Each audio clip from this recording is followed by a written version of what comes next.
Thank you so much for joining us on CGTN, Mr. Cui. So as an NPC deputy, what are your motions and suggestions this year? And have you received any feedback so far? Well, actually, every year before coming to this two session, I'll talk to various people and from different sectors to collect their opinions, see how they feel and what they want in the coming year. And actually, I get very good feedbacks, and based on those information, I'll write up the proposals. And this year, I brought 17 pieces of suggestions, and mainly 80% of them were connected to Hengqin. And the reason why we have so much desire to do in the Hengqin is because the central government and the local government are making a very big effort, and it's really enticing us to go there.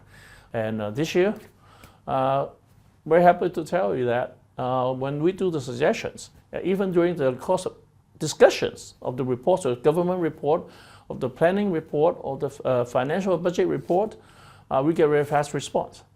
And one of the impressive things that I got is on one day I suggest that in the report that actually the government has did more than they stated. I say you should get your credit, and I propose that. And the next day I get a letter say, okay, sounds good. We'll actually add the line that you suggest on this certain page. The government work report highlights innovation as a key driver for development, mentioning areas such as biomanufacturing, quantum technology, and AI. So how do you see Macau positioning itself in these emerging fields? Well, I think all this new technology development, like biomanufacturing, can actually coincide with Macau's development plan. Actually, I have to tell you, Macau has one center, which is the world-class tourist and leisure center.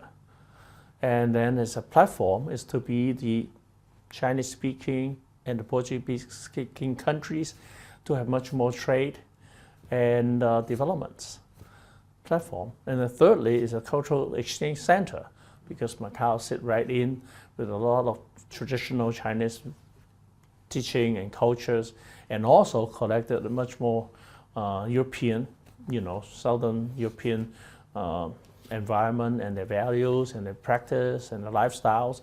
So actually, within all these three things, whatever that comes to strengthen those goals, the one center, one platform, would be excellent things. And now with the biotechnology that is developing, the AI that is developing, I think would help us, tremendously.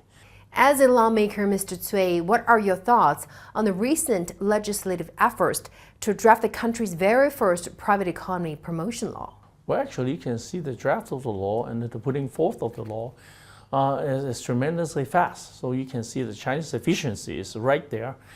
And to give people the confidence, because now the world is changing very fast and the environment is unpredictable sometimes. And to have something assure you that you are doing the right thing is important. To be law-abiding is extremely important. So instead of just saying that we will support SME, you want to see a piece of legislation that actually address your concern. So I think with this piece of legislation being the very first for China, would be a very big confidence booster for SMEs, well, actually not SME, for private entrepreneurs. Because actually with the legislature, we say, well, we always want to be law-abiding.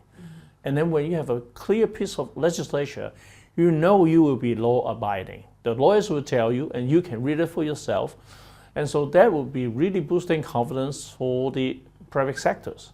And secondly, it will define the rules that the playing games, how you do this process, how to make your innovation protected, your IP is well protected, your business environment is well protected, and how to make sure that the tough, difficult places that you used to be unable to access, now the encouragement is there, and it will have corresponding implementation schemes that allow private sector to actually enter into a much more fair playing field.